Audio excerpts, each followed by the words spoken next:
Director's report will be coming to you, or have given you a presentation on how these funds should be distributed for projects in the future. And in our federal funding, our HR 6049, the Secure Rural Schools and Payments in lieu of payments in lieu of taxes, or our PILT funding, was passed by the House as part of the bailout bill on October 2nd. This bill fully funds PILT through 2012 with a retooled, reauthorized Secure Rural Schools program through 2011. The impact to Mendocino County for PILT is approximately $236,000 and is budgeted in Budget Unit 1000. Also, I have received several correspondence, and I will be coming forward on November 4th to provide the board with a presentation with payment options that are included in the new legislation for the retooled Secure Rural Schools funding.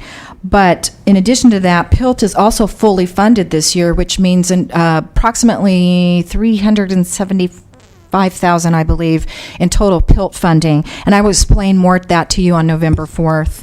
DOT gets on the Secure Rural Schools around $300,000, and it's split between the schools and DOT, which is $300,000 apiece. That might be a little bit less than that, and I will explain more to you on November 4th.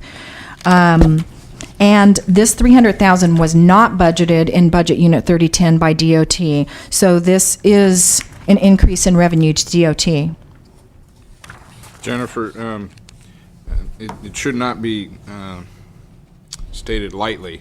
This board has taken a year-long, probably a 2-year-long stance on the passage of this funding, and it should be celebrated by this board that we have received full funding, and it continues not by year, but now for the next 4 years at least. So this is quite an accomplishment for the citizens of this county, because yes, it is DOT funding, but more importantly, it's funding for the teachers, in particular for 2 school districts in this county, Potter Valley and Covelo, which would have been tremendously impacted, as I've stated many times in the past, without this funding.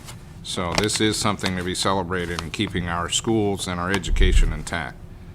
Thanks.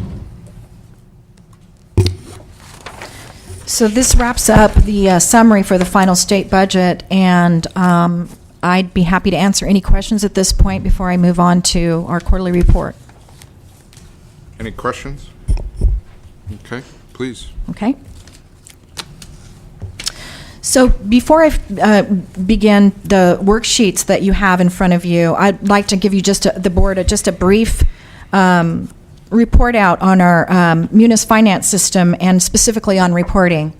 Per direction by the Board of Supervisors, the Executive Office provided its first quarterly reports in 2005 and has continued to provide the Board with quarterly reports to track the status of departmental budgets and financial status since this time.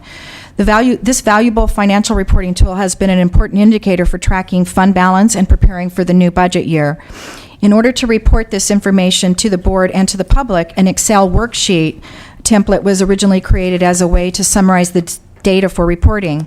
For reporting to you today, this template and process is cumbersome with many staff hours for manual input.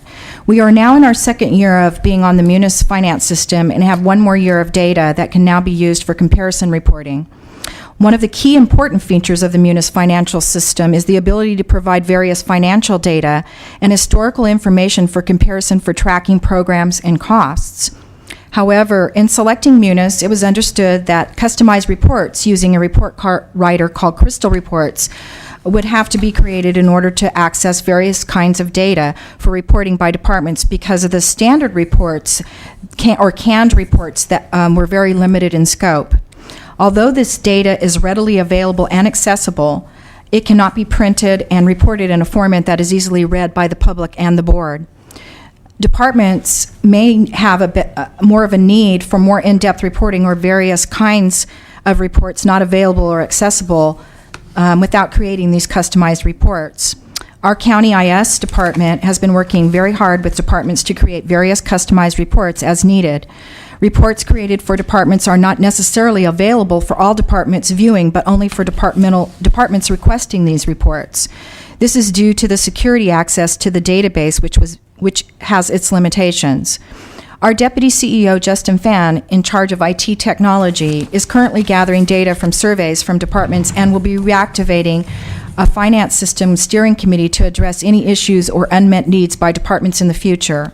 The Executive Office will be actively pursuing creating customized reports for reporting the quarterly reports that you see here, with additional comparison data to the Board of Supervisors in the near future.